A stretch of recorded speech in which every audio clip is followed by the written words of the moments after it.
Picture this.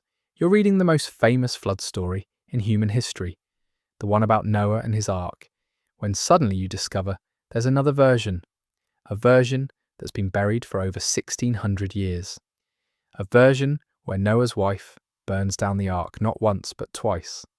A version where the flood isn't God's righteous judgment, but the jealous tantrum of a false creator who can't stand that humanity is getting too wise for his liking. This isn't some modern conspiracy theory or internet rabbit hole. This is real. Ancient texts written by the earliest Christians telling a story so radically different from what we know that it completely flips everything on its head. And here's the kicker. These texts didn't just disappear by accident.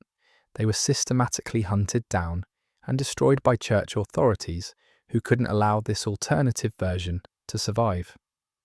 I make these videos to help my viewers sleep while learning, so please subscribe and tell me where you are and what time it is. I check all our comments over the world. What I'm about to show you isn't weird, it's revolutionary. Because buried in the Egyptian desert for over 15 centuries was a collection of texts that completely rewrites the Noah's Ark story. Not just changes a few details, completely inverts the entire meaning. Where the Bible shows divine mercy saving humanity, these texts show divine jealousy trying to destroy human enlightenment. Where Genesis presents one God acting with unified purpose, these ancient Christians described a cosmic war between different levels of divine beings, each with their own agenda. The story begins in 1945, near a small town called Nag Hammadi in Upper Egypt. A local farmer named Muhammad al-Saman was digging for fertilizer when his shovel hit something hard. A large sealed jar buried in the sand. Inside were 13 leather-bound books written in Coptic, containing some of the most explosive religious texts ever discovered. These weren't just any books. These were the lost Gospels and sacred writings of Gnostic Christianity, a movement that had been declared heretical and systematically erased from history by the 4th century church. Among these texts was something called the hypostasis of the archons, which translates to the reality of the rulers. And buried within its pages was a version of Noah's flood that would make your Sunday school teacher's head spin. Because according to this ancient Christian text, everything we think we know about the flood is backwards. Let me walk you through what this text actually says, because it's going to blow your mind. The story starts the same way. Humanity is on earth, living their lives. But here's where it diverges completely. In Genesis, humanity becomes corrupt and violent, prompting God to regret creating them and decide to wipe them out with a flood. But in the hypostasis of the archons, the opposite happens. Humanity is becoming wiser and more enlightened. They're gaining knowledge and understanding. And this terrifies the Creator. But wait, you might think, isn't knowledge and wisdom a good thing? Isn't that what God wants for humanity? Well, according to these Gnostic Christians, the being described in Genesis as the Creator isn't actually the true God at all. He's what they called the demiurge, a false god, ignorant and malevolent, who created the material world as a kind of prison for human souls. This demiurge, also known as Yaldabaoth, becomes jealous and spiteful when he sees humanity growing in wisdom and understanding. So the flood in the Gnostic version isn't divine justice, it's divine jealousy. The Creator sees that humans are becoming too enlightened, too wise, too close to understanding their true spiritual nature, and he can't stand it. So he decides to wipe them out before they can achieve true gnosis, true spiritual knowledge. This is where the story gets really interesting, because it introduces a character who's completely absent from the biblical account but central to the Gnostic version. Her name is Norea, and she's Noah's wife. Now, Genesis mentions Noah's wife, but never names her. The Gnostics not only named her, they made her the hero of the entire story. Norea isn't just some passive figure going along with her husband's plans. She's described as a daughter of Eve who possesses special wisdom and knowledge of hidden things. When she discovers that Noah is planning to build an ark in collaboration with this false creator's scheme to destroy human enlightenment, she doesn't just object, she takes action. The text describes how Norea tries to dissuade Noah from cooperating with the demiurge's plan. She argues with him, she pleads with him.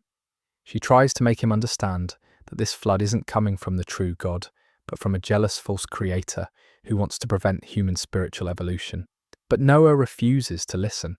He's committed to following the orders he's received, not understanding that they're coming from a malevolent source. So Norea does something that would be absolutely shocking to anyone raised on the biblical version. She burns down the ark. The text says she blew on it, and it was consumed by fire. Just like that. The great ark that was supposed to save humanity from the flood, destroyed by the very person who was supposed to be saved by it. But Noah doesn't give up. He builds another ark. And here's where you can see the theological battle playing out. Noah represents what the Gnostics saw as blind obedience to false authority. He follows orders without questioning their source or their purpose. He trusts in the Creator without recognizing that this Creator is actually working against humanity's best interests. Norea, on the other hand, represents Gnosis itself. She sees through the deception. She understands that this flood isn't about salvation, but about suppression. She recognizes that the real enemy isn't human wickedness, but divine jealousy. And she's willing to act on that knowledge, even if it means opposing her own husband. The story takes an even darker turn when the Creator and his archons, his ruling angels, decide to punish Norea for her rebellion.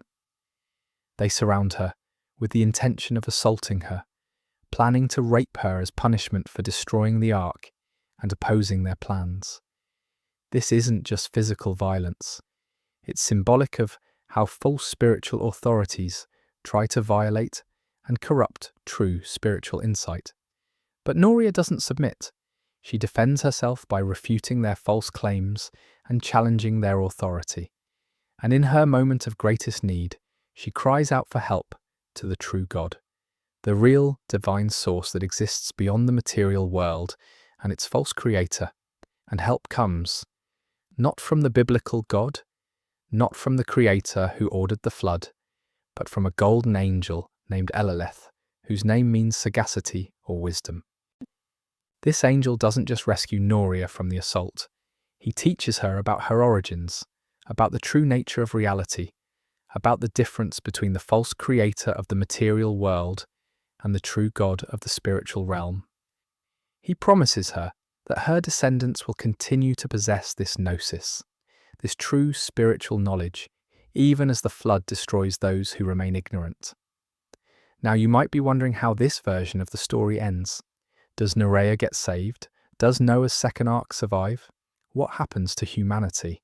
But here's the thing about Gnostic texts.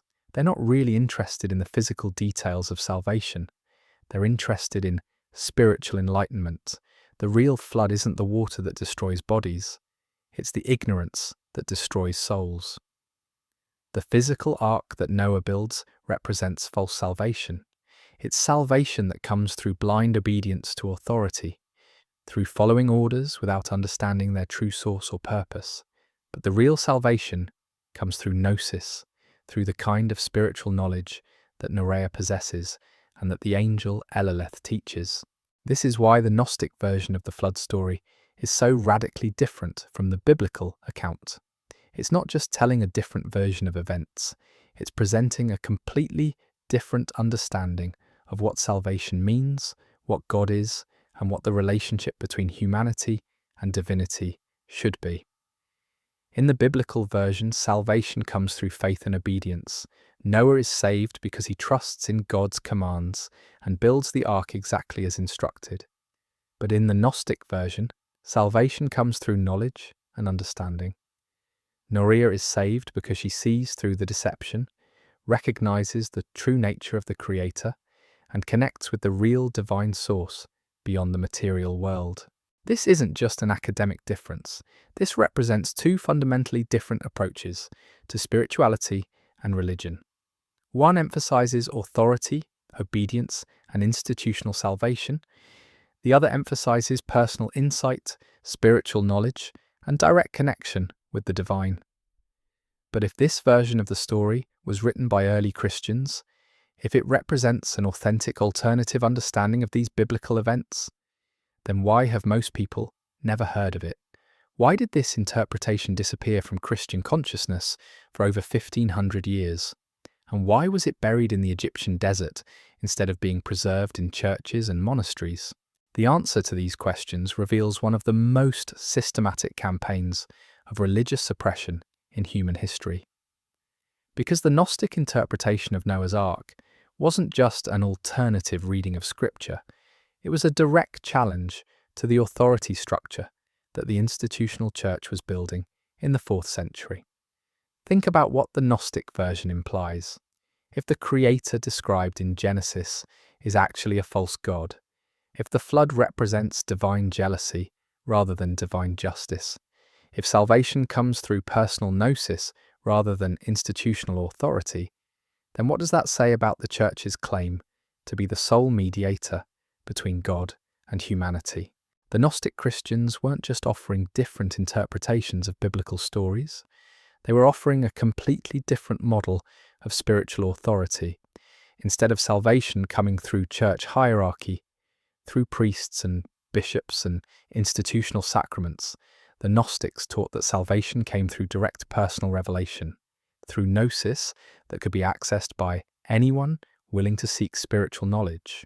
This was more than the early church fathers could tolerate, because if people could access divine truth directly, if they could achieve salvation through personal spiritual insight rather than through church mediation, then what was the church for? What authority did bishops and priests have if every individual could potentially achieve the same level of spiritual understanding as church leaders? So the campaign against Gnostic Christianity wasn't just about theological disagreements. It was about power, about control, about who would have the authority to define Christian truth and practice. The systematic destruction began in earnest in 367 AD when Athanasius, the powerful bishop of Alexandria, issued what would become known as the 39th Festal Letter. This wasn't just a routine Easter message to his congregations, it was a declaration of war against alternative Christian texts. Athanasius didn't mince words. He declared that any writings outside the approved biblical canon were inventions of heretics, designed to lead astray the simple-minded. But Athanasius wasn't content with just condemning these texts. He ordered them to be actively sought out and destroyed. Imagine the scene: church officials going from monastery to monastery, from library to library, systematically hunting down scrolls and codices that contained alternative Christian teachings. These weren't just books being confiscated. This was spiritual knowledge being erased from existence. The campaign was devastatingly effective. Within a few generations, texts that had been circulating among Christian communities for centuries simply vanished. The Gnostic interpretation of Noah's flood, along with dozens of other alternative gospels and sacred writings, disappeared so completely that scholars began to wonder if they had ever existed at all. The only reason we know about these texts today is because of what happened near that monastery at Nag Hammadi sometime around 370 AD.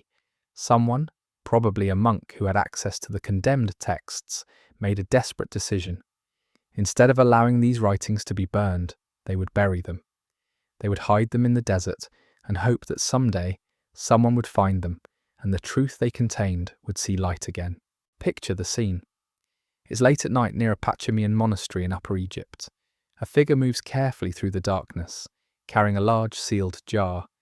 Inside are 13 leather-bound books containing some of the most revolutionary religious ideas ever written. This person knows that being caught with these texts means imprisonment, possibly death. The church has declared them heretical, dangerous, worthy only of destruction. But this anonymous guardian of forbidden knowledge believes these texts contain something too valuable to lose. So they dig a hole in the sand, place the jar carefully inside, and cover it up. They're burying more than books. They're burying an entire understanding of Christianity that the institutional church has decided cannot be allowed to survive. For over 1500 years, these texts lay buried while Christianity developed along completely different lines. The version of the faith that survived and thrived was the one that emphasized institutional authority, clerical hierarchy, and orthodox doctrine. The version that taught salvation through church sacraments, through priestly mediation, through acceptance of official teachings. Meanwhile, the version that taught salvation through personal gnosis, through direct spiritual insight, through questioning of authority, remained buried in the Egyptian sand. Waiting. When Muhammad al-Saman's shovel hit that jar in 1945, he wasn't just uncovering ancient books. He was unearthing a completely different vision of what Christianity could have been. A version where spiritual authority came from within rather than from above, where questioning and seeking were valued over blind obedience, where the goal wasn't to follow rules but to achieve understanding. The Gnostic Christians who wrote these texts weren't heretics trying to corrupt true Christianity.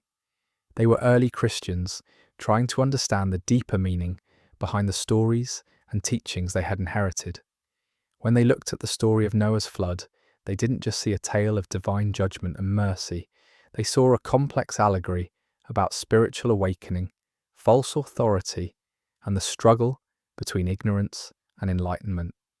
Their interpretation wasn't random or arbitrary. It was based on a sophisticated understanding of divine hierarchy that appears throughout Gnostic texts.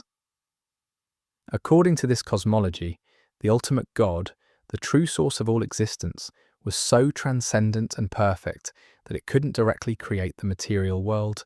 Instead, creation happened through a series of emanations, spiritual beings called aeons, who each carried a spark of divine light. The problem arose when one of these aeons, Sophia, whose name means wisdom, attempted to create on her own without her divine partner. The result was a flawed being, ignorant of its true origins and convinced of its own supremacy. This being, the demiurge, became the creator of the material world, believing itself to be the one true God. This cosmological framework explains everything about the Gnostic version of Noah's flood. The jealous creator who can't stand human enlightenment isn't the ultimate God. He's this flawed demiurge, threatened by the possibility that his human creations might discover their true spiritual nature and realize that he isn't really divine at all. Norea represents humanity's potential for spiritual awakening. When she burns down the ark, she's rejecting false salvation offered by a false god. When she calls out for help from the true divine source, she's demonstrating the Gnostic path to real salvation through direct connection with authentic spirituality. The angel Eleleth who saves her isn't sent by the biblical God. He comes from the pleroma, the fullness of divine reality that exists beyond the material world. His teachings aren't about following religious rules or accepting church authority. They're about understanding the true nature of existence and accessing the divine spark that exists within every human soul. This is why the Gnostic flood narrative was so dangerous to institutional Christianity. It wasn't just offering a different interpretation of biblical events. It was suggesting that the entire framework of religious authority was backwards. That the God of the Old Testament, the one who demanded obedience and punished disobedience, might not be the ultimate divine reality at all. If the Gnostics were right, if the creator described in Genesis was actually a false God who created the material world as a prison for human spirits, then everything about conventional Christianity needed to be reconsidered. The church's claim to represent divine authority on earth, the whole system of priests and bishops mediating between God and humanity, the emphasis on faith and obedience over knowledge and understanding, all of it would be called into question. You can see why Athanasius and other church fathers felt they had no choice but to destroy these texts. They weren't just protecting orthodox doctrine, they were protecting the entire institutional structure of Christianity as they understood it. But here's what makes this story even more fascinating. The Gnostic interpretation of Noah's flood wasn't created in isolation. It was part of a broader pattern of alternative readings of biblical narratives that appear throughout Gnostic literature. Almost every major story from Genesis and the Hebrew Bible gets reinterpreted through this lens of spiritual awakening versus spiritual imprisonment. The story of Adam and Eve becomes not about disobedience and fall, but about awakening to knowledge and the beginning of spiritual evolution. The serpent in the garden isn't the devil tempting humanity to sin. He's a liberator, bringing the knowledge that the Creator didn't want humans to possess. Eve isn't the mother of sin, she's the mother of wisdom, the first human to recognize that there was more to existence than what the Creator was revealing. These weren't casual reinterpretations. They were systematic theological statements about the nature of divinity, the purpose of human existence, and the path to spiritual salvation. The Gnostics read these ancient stories as psychological and spiritual allegories rather than historical accounts. They saw them as maps of consciousness, guides to understanding the relationship between matter and spirit, ignorance and knowledge, false authority and authentic divinity. Their version of Noah's flood fits perfectly into this framework. The flood represents the attempt by false spiritual authority to prevent human awakening. Noah represents those who accept religious authority without question. Norea represents those who see through religious deception and seek authentic spiritual truth.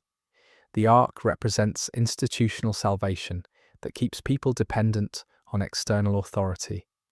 The angel Eleleth represents the authentic divine assistance that comes to those who seek real spiritual knowledge.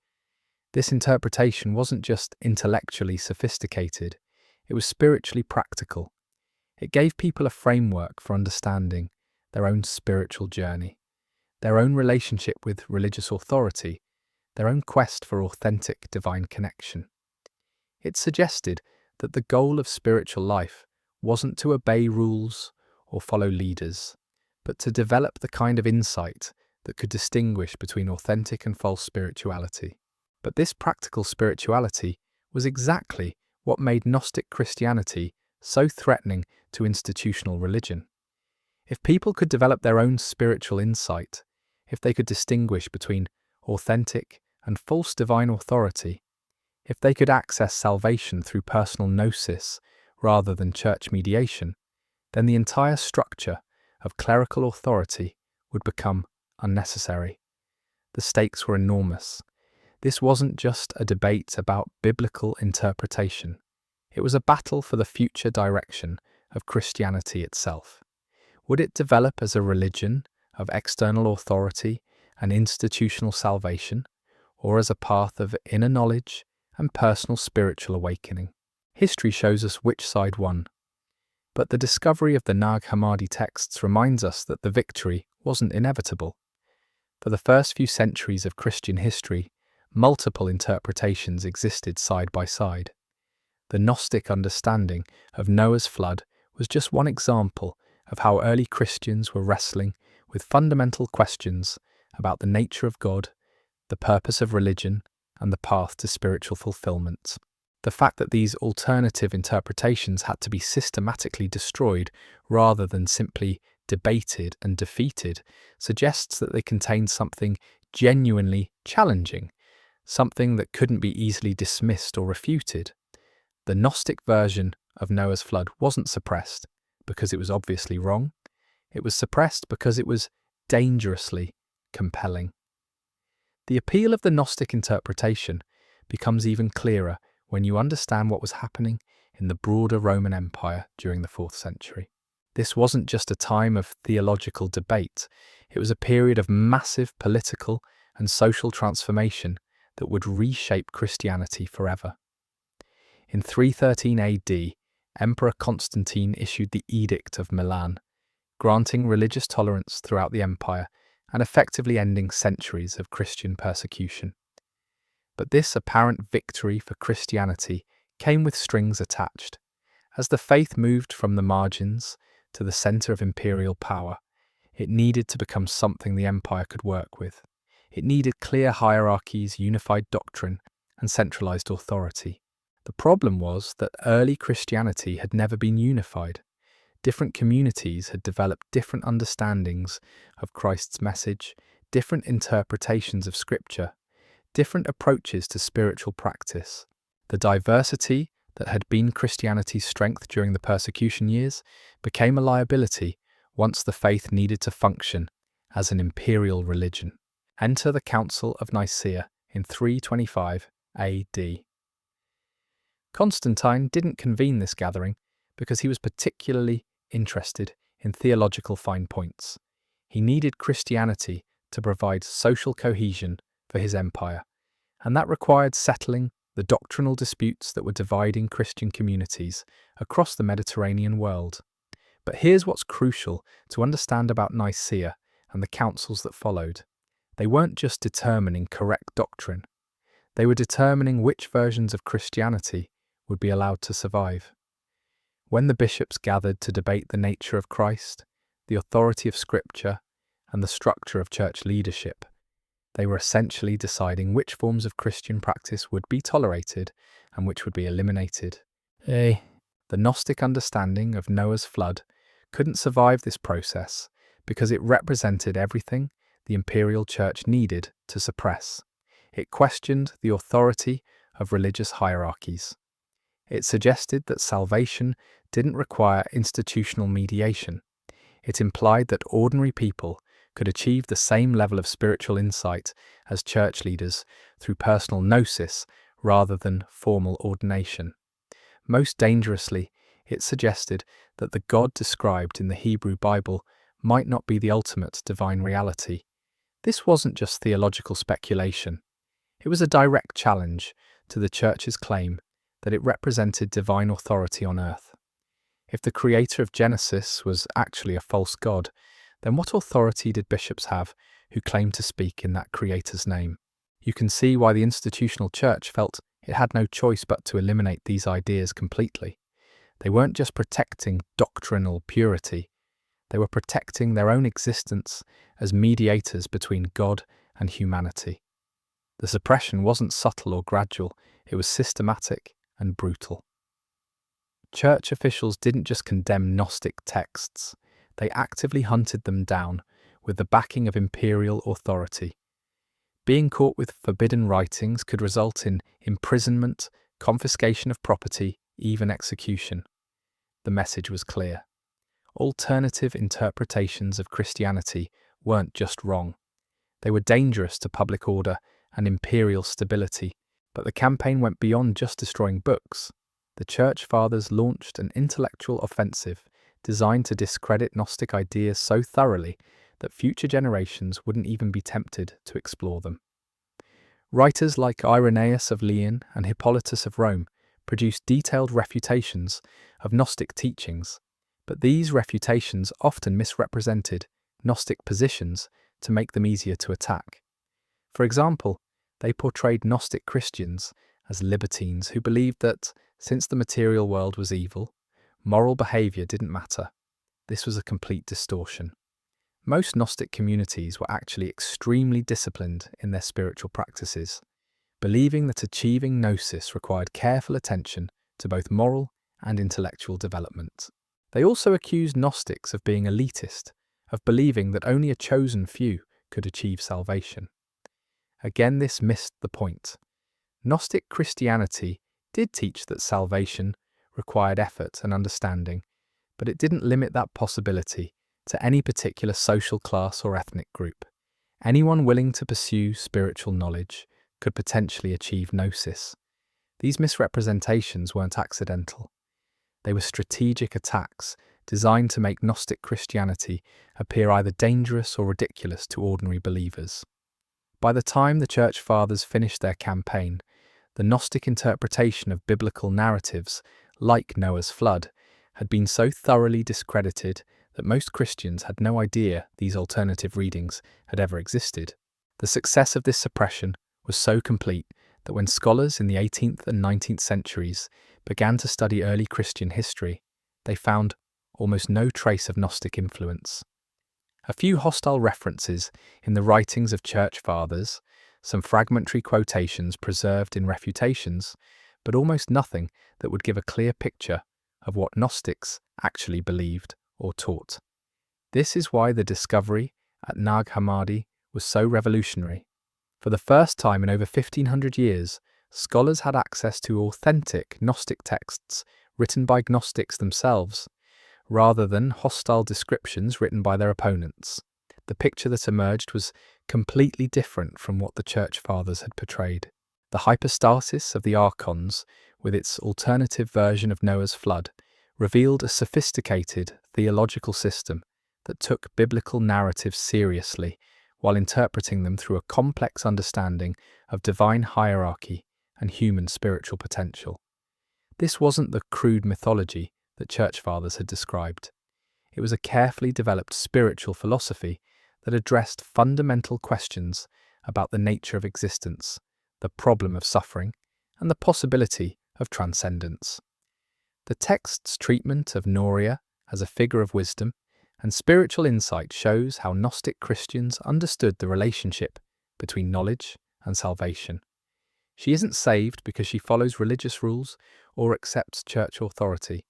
She's saved because she develops the spiritual insight necessary to distinguish between authentic and false divinity. This emphasis on discernment rather than obedience runs throughout Gnostic literature. The goal isn't to be a good follower, but to become spiritually mature enough to recognize truth for yourself. This required what the Gnostics called gnosis, which wasn't just intellectual knowledge, but a transformation of consciousness that allowed direct perception of spiritual reality. The angel Eleleth, who saves Norea, represents this transformative knowledge. His teachings don't give her a new set of rules to follow. They give her a new way of seeing that allows her to navigate spiritual reality independently. This is the kind of salvation that institutional Christianity couldn't control or regulate, which is exactly why it had to be eliminated. But the Gnostic understanding of Noah's flood reveals something else that makes it particularly relevant to our contemporary situation. The text's portrayal of the demiurge as a false creator who uses religious authority to maintain control over human consciousness speaks directly to questions about spiritual authenticity that people are still wrestling with today. How do you distinguish between authentic spiritual guidance and manipulation disguised as divine authority? How do you develop the kind of spiritual discernment that allows you to see through religious deception? How do you access direct spiritual insight rather than relying entirely on external religious authorities? These are the questions that the Gnostic interpretation of Noah's flood was designed to address. The text wasn't just offering an alternative reading of an ancient story, it was providing a framework for developing spiritual independence and authentic divine connection. The character of Norea represents this spiritual independence in action. When she burns down the ark, she's not being destructive for its own sake. She's rejecting false salvation offered by false authority. When she calls out to the true God for help, she's demonstrating the kind of direct spiritual communication that doesn't require institutional mediation. This is why her story was so threatening to 4th century Christianity. It suggested that ordinary people, even women excluded from church leadership, could achieve the kind of spiritual insight that allowed them to challenge religious authority and access divine truth independently. The systematic burial of these texts near Nag Hammadi represents more than just the preservation of ancient books. It represents the preservation of an alternative vision of human spiritual potential that the institutional church had decided was too dangerous to allow. When that anonymous monk or scholar buried the sealed jar in the Egyptian desert, they were protecting more than just alternative interpretations of biblical stories. They were preserving an understanding of spirituality that emphasized personal transformation over institutional compliance, direct divine connection over mediated salvation, spiritual maturity over religious dependence. The fact that these texts survived their burial and eventual discovery suggests something about the persistence of authentic spiritual insight. Ideas that are genuinely valuable have a way of surviving even systematic attempts to eliminate them. Truth has a tendency to resurface, sometimes in unexpected ways and places. The rediscovery of the Gnostic flood narrative in the 20th century came at a time when many people were beginning to question traditional religious authority and seek more authentic forms of spiritual practice. The timing wasn't coincidental. These texts became available precisely when their message about spiritual independence and direct divine connection was most needed. But understanding the Gnostic interpretation of Noah's flood requires more than just intellectual appreciation. It requires recognizing that the same dynamics these ancient texts describe are still operating today. The tension between authentic spirituality and institutional control, between personal insight and external authority, between transformation and compliance, these aren't just historical issues. The demiurge that Gnostic texts describe as the false creator isn't just an ancient mythological figure. It's a principle of false authority that can manifest through any institution or ideology that claims exclusive access to truth while discouraging independent spiritual investigation. The flood that this false creator unleashes isn't just an ancient catastrophe. It's the ongoing attempt to suppress human spiritual awakening through distraction, manipulation, and the promotion of spiritual dependence rather than spiritual maturity. Norea's resistance to this false salvation isn't just an ancient act of rebellion. It's a model for the kind of spiritual discernment that allows people to distinguish between authentic divine guidance and manipulation disguised as religious authority. This is why the Gnostic version of Noah's flood remains relevant today.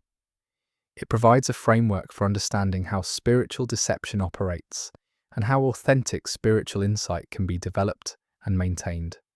It suggests that the goal of spiritual life isn't to find the right authority to follow, but to develop the kind of consciousness that can recognize truth independently. The angel Eleleth, who teaches Norea about her true spiritual origins, represents the authentic divine assistance that becomes available to those who seek real spiritual knowledge rather than just religious comfort or social acceptance. This guidance doesn't create dependence. It develops independence. It doesn't provide easy answers. It develops the capacity to recognize authentic questions. The preservation and eventual rediscovery of these texts reminds us that authentic spiritual insight has a way of surviving even systematic attempts to eliminate it. The truth about human spiritual potential, the reality of direct divine connection, the possibility of developing genuine spiritual discernment. These insights persist because they reflect something essential about the nature of consciousness itself. But accessing this wisdom requires more than just reading ancient texts or appreciating alternative interpretations of biblical stories. It requires developing the kind of spiritual courage that Norea demonstrates when she challenges false authority and seeks authentic divine connection, despite the risks involved. The Gnostic understanding of Noah's flood wasn't preserved for 1,500 years just to provide scholars with interesting historical information. It was preserved because it contains practical guidance for navigating the ongoing tension between authentic spirituality and institutional control that every generation faces in its own way. The question isn't whether the Gnostic interpretation of Noah's flood is historically accurate or theologically correct according to contemporary standards. The question is whether it provides useful insight into the nature of spiritual awakening and the challenges that people face when they begin to question conventional religious authority and seek more authentic forms of divine connection. The story of how these texts disappeared and were eventually rediscovered is itself a teaching about the persistence of truth and the importance of preserving authentic spiritual wisdom even when it seems dangerous or unpopular. Sometimes the most valuable insights are the ones that institutions work hardest to suppress. The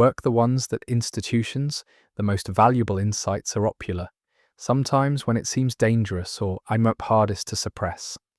The monk who buried that jar understood something that would take scholars centuries to rediscover. He knew that spiritual truth doesn't disappear just because authorities declare it forbidden. It goes underground, it waits, and eventually it finds a way back to the surface when the time is right. What emerged from that Egyptian sand in 1945 wasn't just a collection of ancient books. It was evidence of a completely different trajectory that Christianity could have taken, a path that emphasized inner knowing over outer compliance, personal transformation over institutional membership, direct divine connection over mediated salvation. But here's what makes the Gnostic flood narrative even more extraordinary. It wasn't written in isolation by some fringe group trying to create controversy. These texts emerged from communities that were wrestling with the same fundamental questions about spiritual authority and authentic divine connection that people face today. When the Gnostic Christians interpreted Noah's flood as a story about false authority trying to suppress human spiritual awakening, they were drawing on their own experience of religious institutions that claimed divine mandate while discouraging independent spiritual investigation. They understood from personal experience what it meant to encounter spiritual teachings that liberated consciousness rather than controlling it. The sophistication of their theological framework becomes clear when you examine how they understood the relationship between different levels of divine reality. According to Gnostic cosmology, the ultimate God was so transcendent and perfect that direct creation of the material world was impossible. Instead, creation happened through emanations, spiritual beings called eons, who each carried aspects of divine consciousness. The problem arose when one of these aeons attempted to create independently. The result was a being who possessed creative power, but lacked complete understanding of divine reality. This being, the demiurge, created the material world while believing himself to be the ultimate God. His ignorance of higher spiritual realms made him jealous of any human spiritual development that might reveal his limitations. This cosmological understanding explains why the Gnostic flood narrative presents such a different picture of divine motivation. The creator who orders the flood isn't acting from divine wisdom or justice. He's acting from spiritual insecurity, threatened by the possibility that his human creations might discover their connection to spiritual realities beyond his control or comprehension. Norea represents humanity's potential to transcend these limitations through gnosis. Her wisdom allows her to see through the demiurge's deception and recognize that true salvation requires connection with authentic divine reality rather than submission to false spiritual authority. When she burns down the ark, she's rejecting a salvation that would keep humanity trapped in spiritual ignorance. The angel Eleleth who saves her comes from the pleroma, the realm of complete divine reality that exists beyond the material world and its flawed creator. His teachings don't provide another set of external rules to follow. They awaken Norea's understanding of her own divine nature and her capacity for direct spiritual connection. This emphasis on awakening inner divine capacity rather than following external religious authority runs throughout Gnostic literature. The goal isn't to become a better follower of religious rules, but to develop the kind of spiritual maturity that allows recognition of authentic divine guidance versus manipulation disguised as religious teaching. The practical implications of this understanding become clear when you consider how it would have functioned in early Christian communities. Instead of relying entirely on bishops and priests to interpret divine will, individuals were encouraged to develop their own capacity for spiritual discernment. Instead of accepting religious teachings without question, community members were expected to test spiritual claims against their own developing gnosis. This created a fundamentally different kind of religious community. Authority came from demonstrated spiritual insight rather than institutional position. Teachings were evaluated based on their capacity to produce genuine spiritual transformation rather than their conformity to official doctrine. The emphasis was on developing spiritual independence rather than religious dependence. You can imagine how threatening this would have been to religious leaders who derived their authority from institutional position rather than spiritual achievement. If ordinary community members could develop the same level of spiritual insight as ordained clergy, if they could access divine guidance independently rather than through official channels, then what special authority did religious institutions possess? The Gnostic interpretation of Noah's flood crystallized this challenge to institutional religious authority. If the Creator described in Genesis was actually a false god threatened by human spiritual development, then religious institutions claiming to represent that Creator were also operating from false authority. If salvation came through personal gnosis rather than institutional mediation, then the entire structure of clerical hierarchy became unnecessary. This is why the suppression of Gnostic Christianity was so systematic and thorough. It wasn't enough to simply declare these ideas wrong. They had to be eliminated completely because they offered an alternative model of spiritual practice that made institutional religious control impossible. The campaign against Gnostic texts intensified throughout the 4th century as Christianity became increasingly integrated with imperial power structures. The emperor needed Christianity to provide social cohesion, and that required unified doctrine and centralized authority.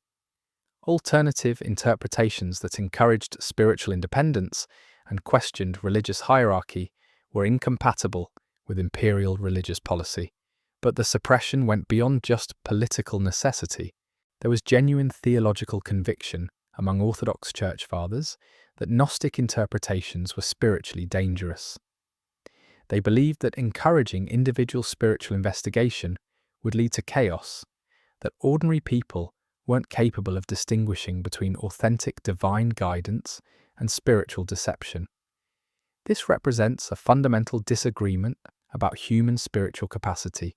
Orthodox Christianity, as it developed in the 4th century, assumed that most people required external religious authority to maintain proper spiritual orientation. Gnostic Christianity assumed that most people possessed the capacity to develop authentic spiritual discernment if given appropriate guidance and encouragement. The difference wasn't just theoretical.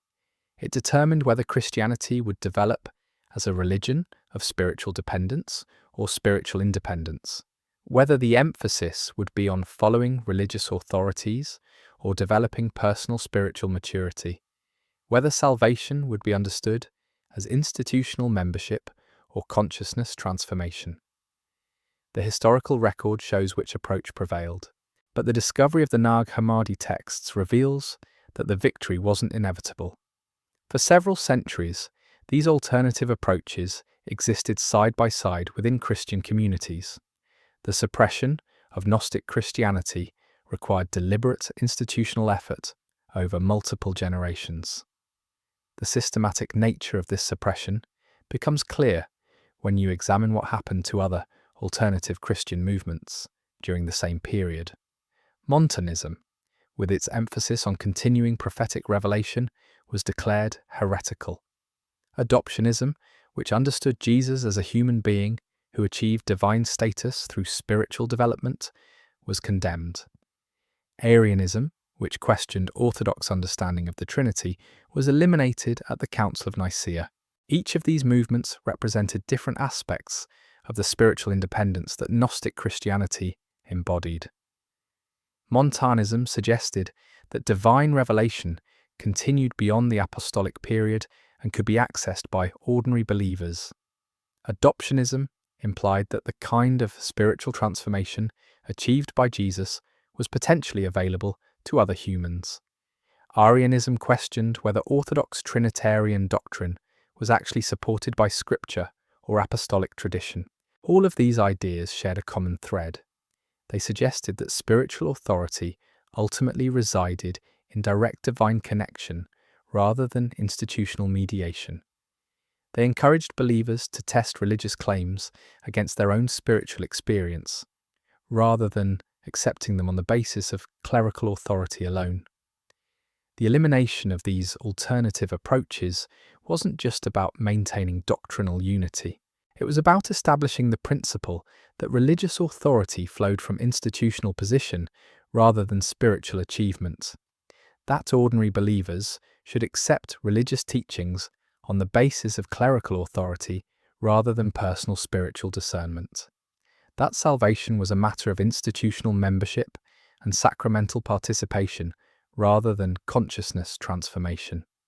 The Gnostic flood narrative, with its portrayal of Norea as a figure of spiritual wisdom who challenges false religious authority, represents everything that this institutional model of Christianity needed to suppress. Her story suggests that authentic spiritual insight is available to anyone willing to question conventional religious assumptions and seek direct divine connection. The preservation of this story, through 15 centuries of burial, speaks to something persistent about authentic spiritual insight.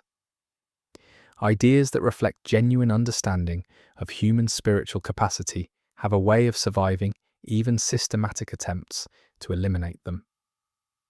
Truth tends to resurface, often in unexpected ways and at unexpected times. The rediscovery of these texts in the 20th century coincided with a period when many people were beginning to question traditional religious authority and seek more authentic forms of spiritual practice. The timing wasn't accidental. These ancient insights became available precisely when their message about spiritual independence was most relevant to contemporary spiritual seekers. But understanding the Gnostic interpretation of Noah's flood requires recognizing that it's more than just an interesting historical alternative. It's a framework for understanding dynamics that continue to operate in contemporary spiritual contexts. The tension between authentic spiritual guidance and institutional control, between personal insight and external authority, between transformation and compliance. These aren't just ancient issues. The false creator that Gnostic texts describe isn't just a mythological figure from ancient cosmology. It's a principle of deceptive authority that can manifest through any institution or ideology that claims exclusive access to truth, while discouraging independent spiritual investigation. The flood represents any systematic attempt to suppress human spiritual awakening through distraction, manipulation, or the promotion of spiritual dependence. Norea's resistance represents the kind of spiritual discernment that allows recognition of authentic divine guidance versus manipulation disguised as religious teaching. Her salvation through direct connection with true divine reality, represented by the angel Elileth, demonstrates the possibility of accessing spiritual guidance that develops independence rather than dependence. This framework remains relevant because the fundamental dynamics it describes continue to operate. Religious institutions still tend toward claiming exclusive authority over spiritual truth. Spiritual teachings still need to be evaluated for their capacity to produce genuine transformation versus mere compliance. The development of personal spiritual discernment remains as important today as it was in the 4th century. The Gnostic understanding of Noah's flood provides practical guidance for navigating these ongoing challenges.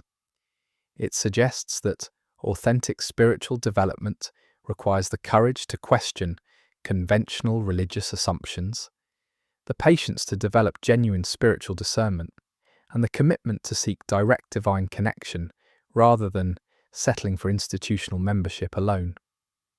The story of how these texts were suppressed and eventually rediscovered also provides insight into how authentic spiritual wisdom persists despite institutional attempts to control it. Truth has a way of preserving itself, sometimes through the actions of individuals who recognize its value, even when doing so involves personal risk. The anonymous person who buried the Nag Hammadi texts understood that preserving authentic spiritual insight was worth the danger involved. They recognized that future generations might need access to these alternative understandings of spiritual practice and divine reality. Their decision to protect these texts rather than allow them to be destroyed demonstrates the kind of spiritual courage that the texts themselves describe. This courage isn't just historical, it's required of anyone who seeks to develop authentic spiritual understanding in contexts where institutional pressures discourage independent spiritual investigation. The willingness to question conventional assumptions, to seek direct spiritual experience, to evaluate teachings based on their transformative capacity rather than their institutional approval. This requires the same kind of spiritual independence that Norea demonstrates in the Gnostic flood narrative. The rediscovery of these texts reminds us that authentic spiritual insight doesn't disappear just because authorities declare it dangerous or incorrect. It persists in hidden forms, preserved by individuals who recognize its value, waiting for times when its message can be received and understood. But accessing this wisdom requires more than just intellectual appreciation of alternative historical interpretations. It requires developing the kind of spiritual maturity that allows recognition of authentic divine guidance versus manipulation disguised as religious authority. It requires the willingness to seek direct spiritual connection rather than settling for mediated salvation alone. The Gnostic interpretation of Noah's flood wasn't preserved for 15 centuries just to provide scholars with interesting historical information. It was preserved because it contains practical wisdom about the nature of spiritual awakening and the challenges involved in developing authentic divine connection. Its message about the importance of spiritual discernment and the possibility of direct divine communication remains as relevant today as it was when these texts were first written. The question isn't whether the Gnostic understanding of Noah's flood is historically accurate or theologically correct according to contemporary religious standards. The question is whether it provides useful insight into the nature of spiritual development and the ongoing tension between authentic spirituality and institutional control that every generation faces in its own particular way. Relevant today as it was when theologically correct according to contemporary religious useful insight standards. The question is whether it provides tension and the ongoing into the nature of spiritual development of Noah's flood is historically accurate or understanding isn't whether the Gnostic these texts were first written. The question remains, as divine communication earnment and the possibility of direct every generation faces in its own particular way between authentic spirituality and institutional control, that the systematic erasure of Gnostic Christianity wasn't just about eliminating competing interpretations of biblical stories. It was about fundamentally reshaping how people understood their relationship with divine reality. When church authorities burned these texts and persecuted their readers, they were destroying more than books. They were eliminating an entire approach to spirituality that emphasized inner transformation over external compliance. Consider what was actually lost when the Gnostic flood narrative disappeared from Christian consciousness. This wasn't just an alternative reading of an ancient story. It was a sophisticated framework for understanding how spiritual deception operates, how to distinguish between authentic and false divine authority, and how to develop the kind of consciousness that could access direct divine guidance. The hypostasis of the archons provided practical tools for spiritual discernment that went far beyond the Noah story. It described how the demiurge operates through false spiritual authorities who claim exclusive access to divine truth while discouraging independent spiritual investigation. It explained how genuine spiritual guidance develops inner capacity rather than external dependence. It demonstrated how authentic divine connection could be distinguished from manipulation disguised as religious teaching. These weren't abstract theological concepts. They were practical skills that early Christian communities used to navigate complex spiritual territories. When someone claimed to speak with divine authority, community members had frameworks for evaluating whether that authority was authentic or deceptive. When religious teachings were presented, people had methods for determining whether those teachings produced genuine transformation or mere compliance. The elimination of these frameworks left subsequent generations of Christians without tools for spiritual discernment that their predecessors had considered essential. The result was a form of Christianity that emphasized faith and obedience over knowledge and understanding, institutional authority over personal spiritual development, mediated salvation over direct divine connection. This transformation wasn't gradual or accidental. It was the result of deliberate policies implemented by church leaders who believed that ordinary people couldn't be trusted with spiritual independence. The Council of Nicaea in 325 established the principle that divine truth would be determined by episcopal consensus rather than individual spiritual insight.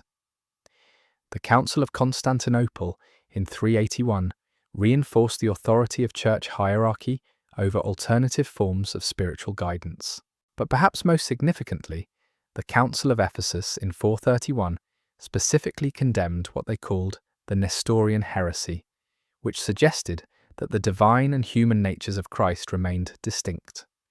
This might seem like an obscure theological dispute, but it had profound implications for understanding human spiritual potential.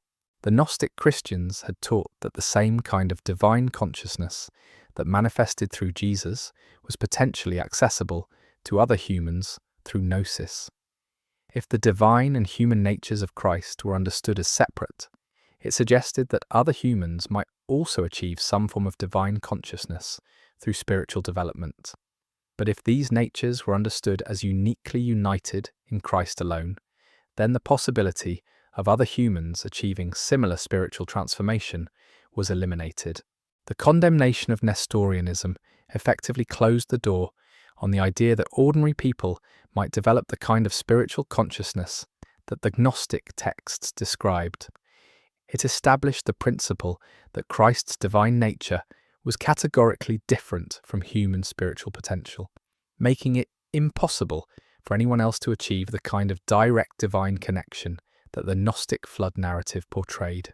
This theological shift had practical consequences that extended far beyond academic discussions about the nature of Christ. It meant that spiritual authority would forever remain concentrated in institutional hierarchies rather than being distributed among individuals who had developed authentic spiritual insight. It ensured that salvation would be understood as something that happened to people rather than something they actively participated in through consciousness transformation. The Gnostic understanding of Norea as a figure who achieved salvation through developing spiritual discernment and direct divine connection became literally unthinkable within Orthodox Christianity. The very possibility that an ordinary person, especially a woman, might challenge religious authority based on personal spiritual insight was eliminated from acceptable Christian thought. But the suppression went beyond just eliminating alternative theological interpretations. The Church Fathers launched a comprehensive campaign to discredit the very idea of personal spiritual investigation.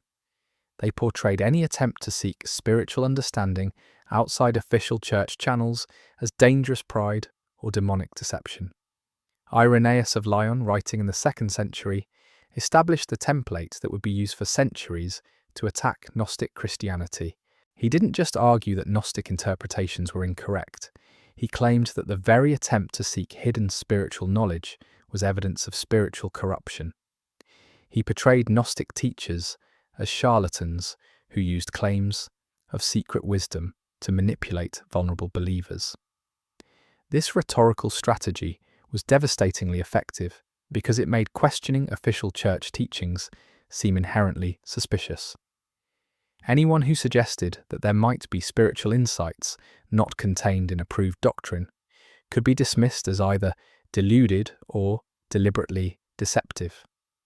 The possibility that authentic spiritual investigation might lead to conclusions different from official church positions was eliminated from legitimate Christian discourse.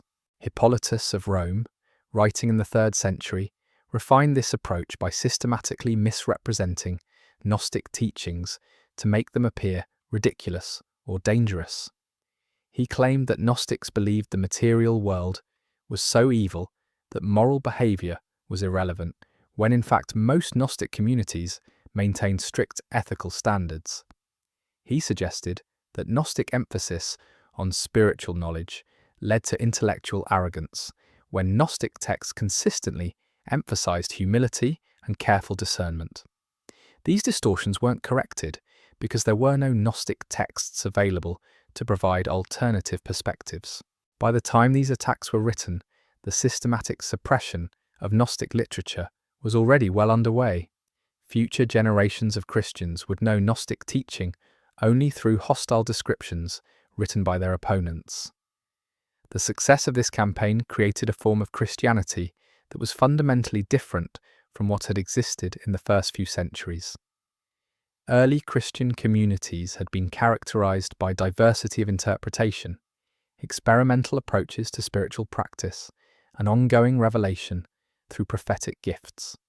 4th century Christianity was characterized by doctrinal uniformity, standardized ritual practices, and closed revelation channeled exclusively through official church hierarchy. The transformation was so complete that most Christians had no idea their religion had ever been different. The Gnostic understanding of Noah's flood, along with dozens of other alternative interpretations of biblical narratives, simply vanished from Christian consciousness. The idea that these stories might contain hidden spiritual meanings accessible through personal gnosis became not just wrong, but literally unthinkable within Orthodox Christian thought. This loss wasn't just intellectual, it was spiritual. The frameworks for developing personal spiritual discernment that had been preserved in texts like the hypostasis of the archons were replaced by emphasis on faith and obedience to religious authority.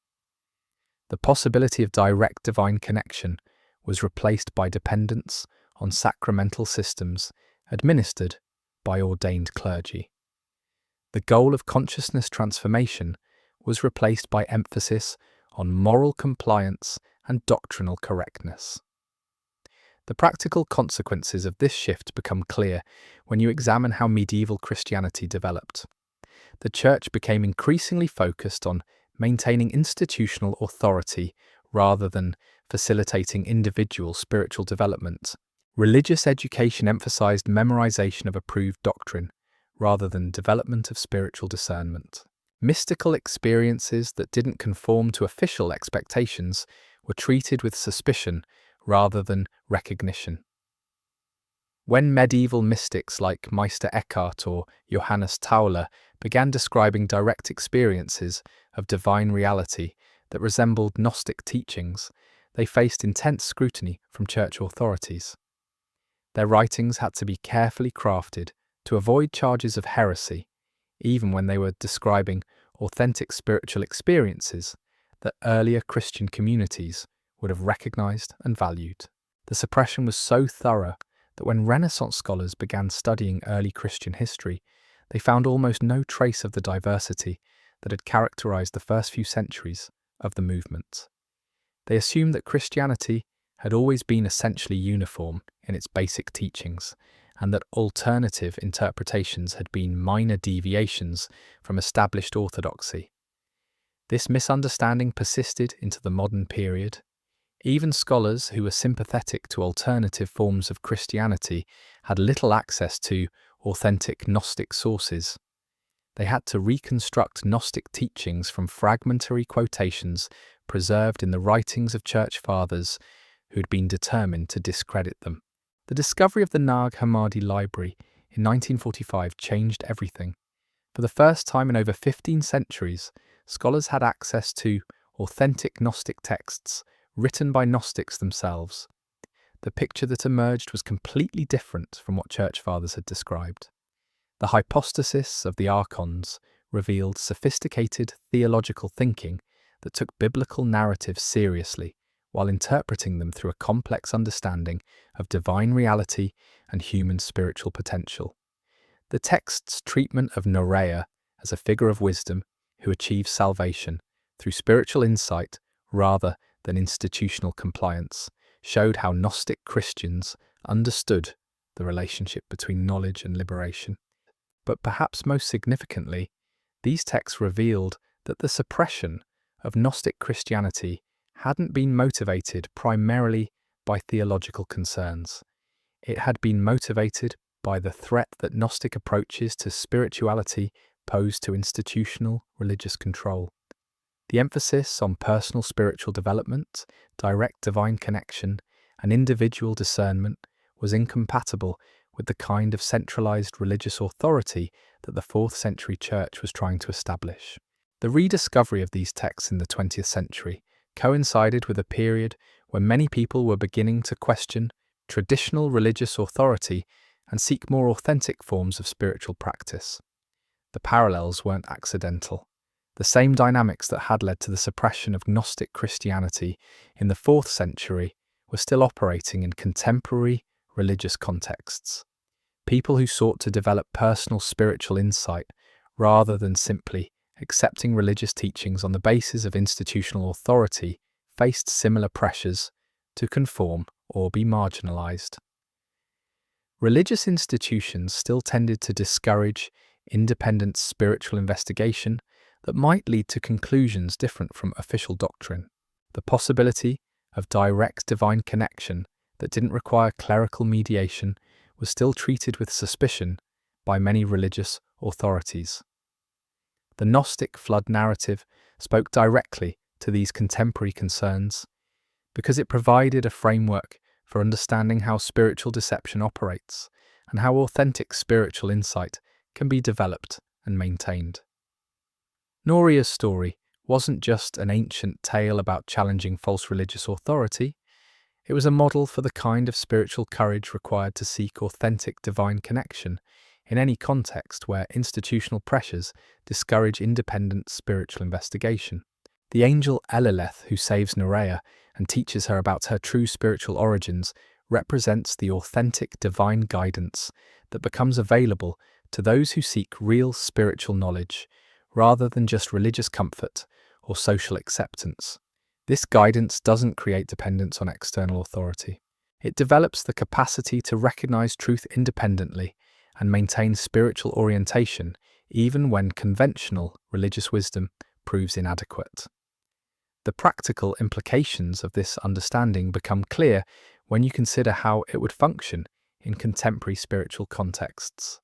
Instead of accepting religious teachings simply because they come from approved sources, individuals would be encouraged to test spiritual claims against their own developing capacity for discernment.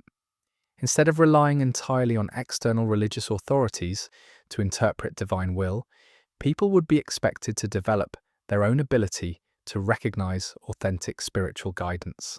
This doesn't mean rejecting all external spiritual guidance or assuming that individual spiritual insight is always correct.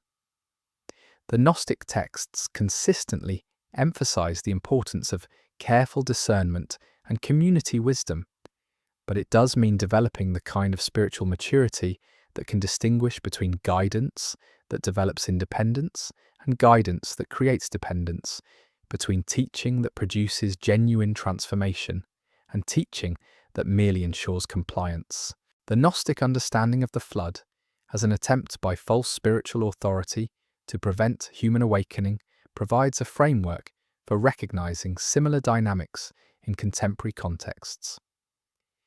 Any spiritual teaching or religious institution that discourages questioning, suppresses alternative perspectives, or claims exclusive access to divine truth, while promoting dependence rather than spiritual development, can be understood as manifesting the same principle that the Gnostics called the demiurge. Conversely, authentic spiritual guidance can be recognized by its tendency to develop spiritual independence, encourage questioning and investigation, and produce genuine consciousness transformation rather than mere behavioral compliance. The goal isn't to find the right external authority to follow, but to develop the kind of spiritual maturity that can recognize authentic divine guidance, regardless of its source. The preservation of the Gnostic flood narrative through 15 centuries of suppression demonstrates something important about the persistence of authentic spiritual insight. Ideas that reflect genuine understanding of human spiritual potential have a tendency to survive even systematic attempts to eliminate them. Truth finds ways to preserve itself, often through the actions of individuals who recognize its value, even when maintaining it, involves personal risk. The monk who buried the Nag Hammadi texts understood that authentic spiritual wisdom is too valuable to allow institutional authorities to destroy completely. His decision to preserve these texts rather than submit them for destruction represents the kind of spiritual courage that the texts themselves describe. He chose to protect alternative understandings of spiritual practice and divine reality because he recognized their potential value for future generations.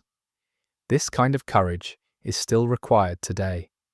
Developing authentic spiritual understanding often means questioning conventional religious assumptions, seeking direct spiritual experience, and evaluating teachings based on their transformative capacity rather than their institutional approval. These activities can still provoke resistance from religious authorities who prefer compliance to independent spiritual development.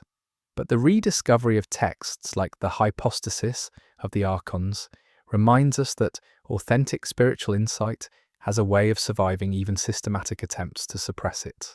The Gnostic understanding of Noah's flood wasn't lost forever when church authorities burned these texts in the 4th century. It was preserved in hidden form, waiting for a time when its message about spiritual independence and direct divine connection could be received and understood. The timing of the Nag Hammadi discovery suggests that these insights became available precisely when they were most needed. The 20th century brought unprecedented questioning of traditional religious authority and widespread seeking for more authentic forms of spiritual practice. The ancient Gnostic teachings provided frameworks for understanding these contemporary spiritual challenges that weren't available through conventional religious sources. But accessing this wisdom requires more than just intellectual appreciation of alternative historical interpretations. It requires developing the kind of spiritual maturity that the Gnostic texts describe. The capacity to distinguish between authentic and false spiritual authority, the courage to seek direct divine connection rather than settling for institutional mediation alone, the patience to develop genuine spiritual discernment rather than accepting easy answers from external sources. The Gnostic interpretation of Noah's flood provides practical guidance for this kind of spiritual development.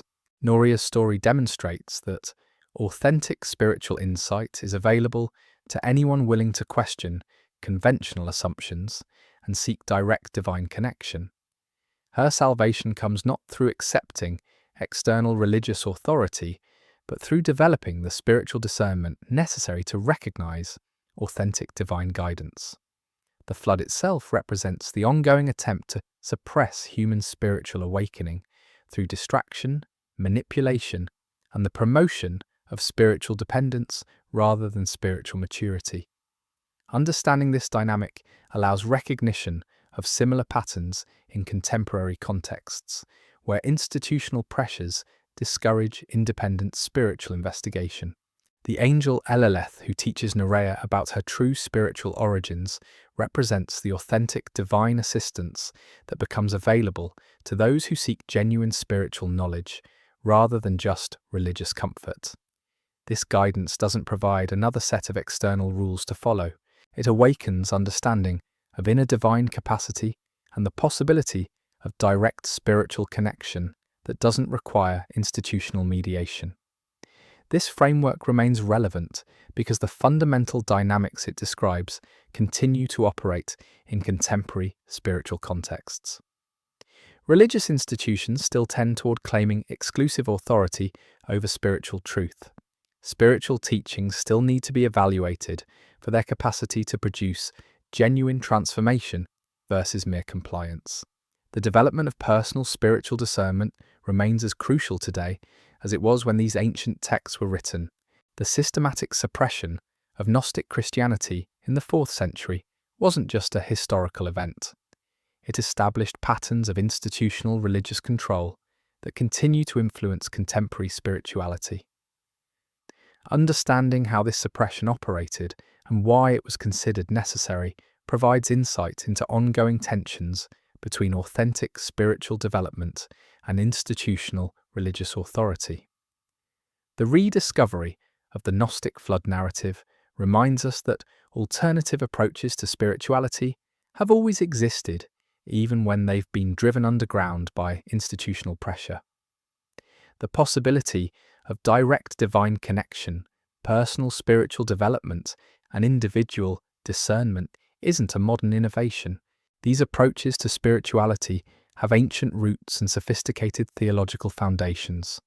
But accessing these alternative understandings requires the same kind of spiritual courage that led to their preservation through centuries of suppression. The willingness to question conventional assumptions, seek direct spiritual experience, and evaluate teachings based on their transformative effects, rather than their institutional approval.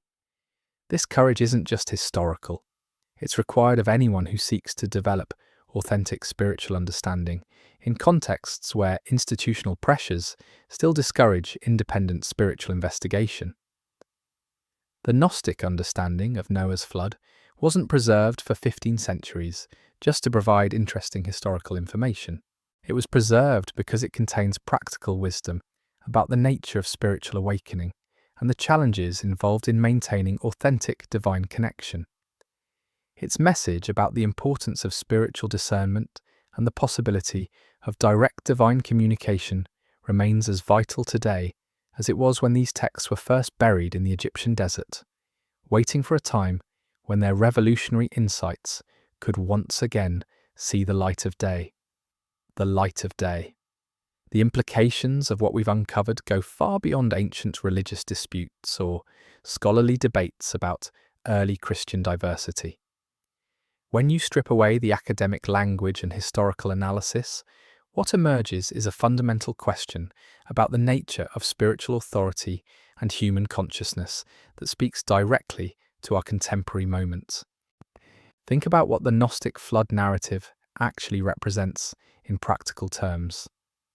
Here's a spiritual framework that was so threatening to institutional control that it had to be completely eliminated from public consciousness for over 1500 years, not just criticized or refuted, but systematically hunted down and destroyed with the full backing of imperial authority. That level of suppression suggests these ideas contained something genuinely dangerous to established power structures. And what was so dangerous? The radical proposition that ordinary people could develop the same level of spiritual insight as religious authorities through personal gnosis rather than institutional mediation. That salvation came through consciousness, transformation, rather than sacramental compliance. That the goal of spiritual life wasn't to find the right external authority to follow, but to develop inner discernment that could recognize authentic divine guidance independently. These weren't just theological abstractions. They were practical approaches to spirituality that created communities where authority flowed from demonstrated spiritual insight rather than institutional position, where teachings were evaluated based on their capacity to produce genuine transformation rather than their conformity to official doctrine, where individuals were expected to develop personal spiritual discernment rather than simply accept religious claims on the basis of clerical authority. You can see why this model was incompatible with the kind of centralized religious control that 4th century Christianity was establishing. If people could access divine truth directly through gnosis, if they could evaluate spiritual teachings based on their own developing discernment, if they could distinguish between authentic and false spiritual authority through personal investigation, then what special role did religious institutions play? The systematic elimination of this alternative wasn't just about protecting orthodox doctrine. It was about establishing the principle that spiritual truth would be determined by institutional consensus rather than individual insight. That religious authority would flow from ordained position rather than demonstrated spiritual development. That salvation would be understood as something administered by church hierarchy rather than achieved through personal transformation. But here's what makes the rediscovery of these texts so significant for our current moment. We're living through a period when traditional religious authority is being questioned more widely than at any time since the 4th century. People across the spiritual spectrum are seeking more authentic forms of divine connection that don't require institutional mediation. The same dynamics that led to the original suppression of Gnostic Christianity are playing out again in contemporary contexts. Religious institutions still tend toward claiming exclusive access to spiritual truth while discouraging independent investigation that might lead to conclusions different from official positions.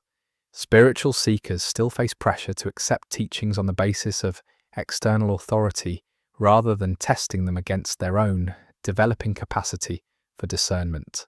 The tension between authentic spiritual development and institutional control remains as relevant today as it was when these texts were first buried.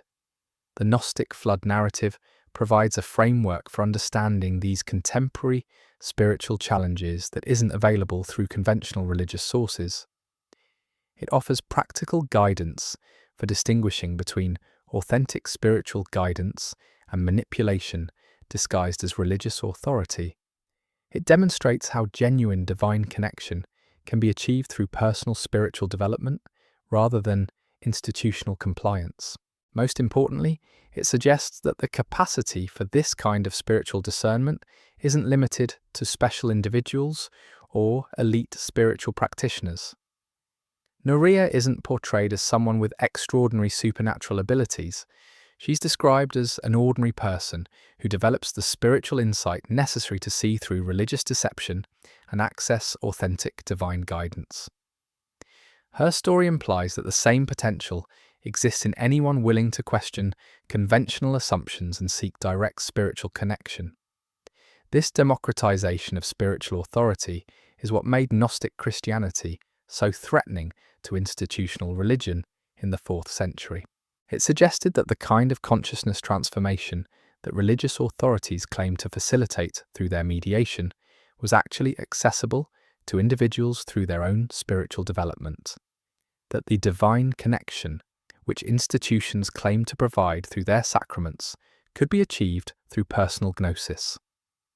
The contemporary relevance of this understanding becomes clear when you examine how spiritual authority operates in modern religious contexts. Despite centuries of theological development and institutional refinement, most religious organizations still function according to the same basic principles established in the 4th century. Spiritual truth is determined by authorized interpreters.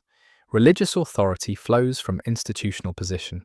Salvation is administered through official channels rather than achieved through personal transformation. The Gnostic alternative suggests that these arrangements aren't inevitable or divinely mandated. They're human constructions that serve particular institutional interests while potentially limiting individual spiritual development. Understanding this doesn't necessarily mean rejecting all external spiritual guidance or assuming that institutional religion has no value, but it does mean developing the kind of discernment that can distinguish between guidance that develops spiritual independence and guidance that creates spiritual dependence. The practical application of Gnostic principles in contemporary contexts would involve evaluating spiritual teachings and religious institutions based on their effects rather than their claims. Does this guidance help develop inner spiritual capacity, or does it create dependence on external authority? Does this teaching produce genuine consciousness transformation, or does it merely ensure behavioral compliance? Does this spiritual practice open direct divine connection, or does it require ongoing institutional mediation? These aren't abstract questions. They have practical implications for how people navigate contemporary spiritual landscapes. In a time when traditional religious authority is increasingly questioned but alternative spiritual approaches often lack grounding in authentic tradition, the Gnostic flood narrative provides tested frameworks for spiritual discernment that have roots in the earliest Christian communities. The character of Norea represents more than just resistance to false authority. She embodies the principle of spiritual courage that's required to seek authentic divine connection when conventional religious wisdom proves inadequate. Her willingness to challenge her own husband's religious assumptions, to risk community disapproval, to seek divine guidance outside approved channels, demonstrates the kind of spiritual independence that authentic spiritual development often requires. The angel Eleleth, who saves her, represents the divine assistance that becomes available to those who seek genuine spiritual knowledge rather than just religious comfort. His teachings don't provide another external authority to depend on. They awaken Norea's understanding of her own divine nature and her capacity for direct spiritual connection. This represents the goal of authentic spiritual guidance, which is to develop independence rather than dependence, spiritual maturity rather than spiritual compliance. Understanding the flood as an attempt by false spiritual authority to prevent human awakening provides insight into similar dynamics that operate in contemporary contexts. Any spiritual teaching or religious institution that discourages questioning, suppresses alternative perspectives, or promotes dependence while claiming exclusive access to divine truth can be understood as manifesting the same principle that ancient Gnostics recognized in the demiurge. This doesn't mean that all religious authority is false, or that institutional spirituality is inherently corrupt. The Gnostic texts consistently emphasize the importance of spiritual discernment rather than blanket rejection of external guidance. But it does mean developing the capacity to distinguish between authentic spiritual authority that facilitates personal development and false spiritual authority that maintains control through spiritual dependence. The preservation of these texts through 15 centuries of suppression demonstrates something crucial about the persistence of authentic spiritual insight. Truth has a way of surviving even systematic attempts to eliminate it, often through the actions of individuals who recognize its value despite personal risk. The anonymous person who buried the Nag Hammadi texts understood that authentic spiritual wisdom was too valuable to allow institutional authorities to destroy completely. This principle continues to operate in contemporary contexts. Authentic spiritual insights have a tendency to resurface even when they've been marginalized or suppressed by religious institutions. The widespread contemporary interest in mystical traditions, contemplative practices, and direct spiritual experience suggests that people are naturally drawn toward the kind of unmediated, divine connection that Gnostic Christianity represented. But accessing this wisdom requires more than just intellectual appreciation of alternative historical interpretations. It requires developing the spiritual courage and discernment that the Gnostic texts describe, the willingness to question conventional religious assumptions, the patience to develop personal spiritual capacity rather than relying entirely on external authorities, the commitment to seek direct divine connection rather than settling for institutional mediation alone. The Gnostic understanding of Noah's flood provides practical guidance for this kind of spiritual development. It demonstrates how authentic spiritual insight can be distinguished from religious deception. It shows how genuine divine guidance operates to develop independence rather than dependence. It illustrates the kind of spiritual courage that's often required to maintain authentic divine connection in contexts where institutional pressures discourage independent spiritual investigation. Most significantly, it suggests that the same spiritual potential that Norea represents exists in contemporary spiritual seekers.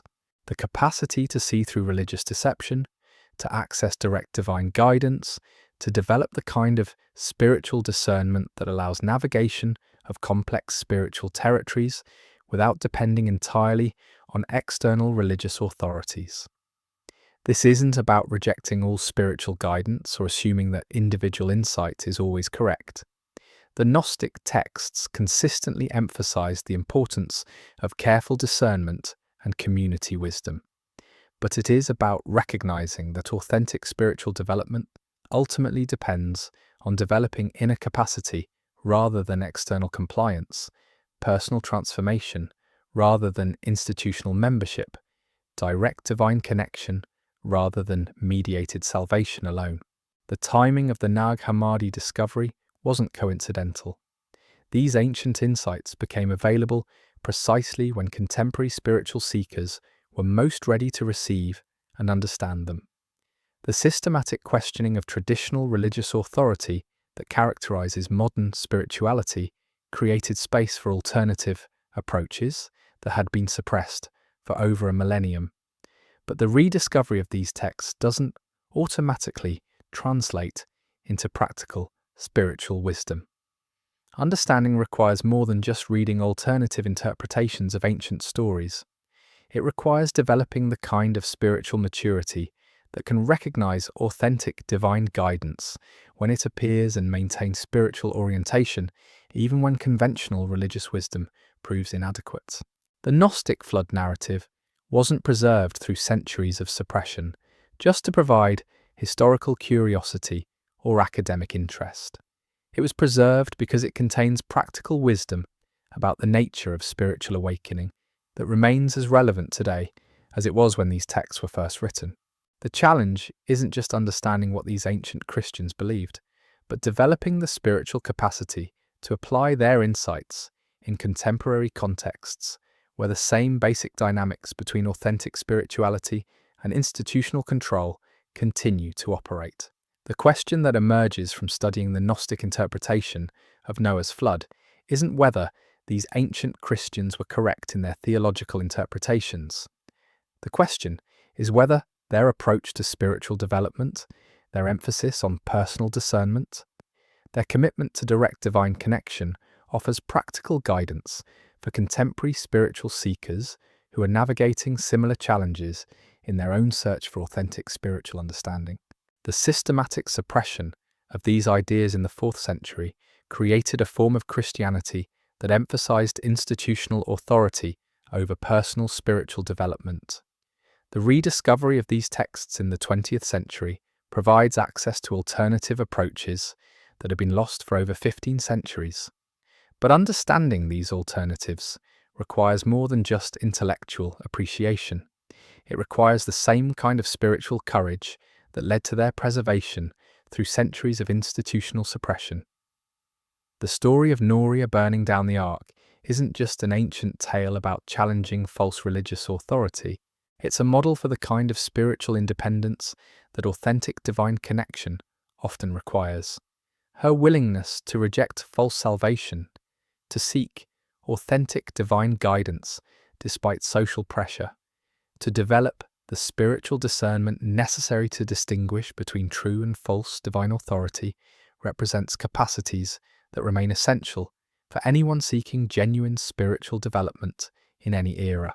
The angel who saves her and teaches her about her true spiritual origins represents the divine assistance that becomes available to those who seek real spiritual knowledge rather than just religious comfort or social acceptance. This guidance doesn't create new forms of dependence.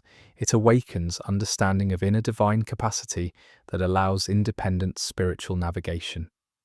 These aren't just ancient symbols or mythological metaphors. They're practical frameworks for understanding how authentic spiritual development operates and what distinguishes it from religious compliance or institutional membership. The Gnostic flood narrative provides tested methods for spiritual discernment that have been validated by centuries of spiritual practice, even when that practice had to be maintained in hidden or marginalized communities. The contemporary relevance of these insights becomes clear when you consider how they would function in modern spiritual contexts. Instead of accepting spiritual teachings simply because they come from approved religious sources, individuals would be encouraged to test these teachings against their own developing capacity for spiritual discernment. Instead of relying entirely on external religious authorities to mediate divine connection, people would be expected to develop their own ability to recognize and maintain authentic divine relationship. This approach doesn't eliminate the value of external spiritual guidance or community spiritual practice, but it does change the relationship between individual spiritual development and institutional spiritual authority. The goal becomes developing the kind of spiritual maturity that can benefit from external guidance without becoming dependent on it, that can participate in community spiritual practice while maintaining individual spiritual integrity. The Gnostic understanding of the flood as divine jealousy, trying to prevent human spiritual awakening, provides a framework for recognizing similar dynamics in contemporary spiritual contexts. Any approach to spirituality that discourages questioning, suppresses alternative perspectives, or promotes dependence while claiming exclusive access to truth can be understood as manifesting the same principle that ancient Gnostics recognized in false spiritual authority. Conversely, authentic spiritual guidance can be recognized by its tendency to develop spiritual independence, encourage investigation and questioning, and produce genuine consciousness transformation rather than mere behavioral modification. The goal isn't to find the right external authority to follow, but to develop the kind of spiritual discernment that can recognize authentic divine guidance regardless of its institutional source, or lack thereof. The preservation of these texts through systematic suppression demonstrates that authentic spiritual insight has a persistence that transcends institutional control.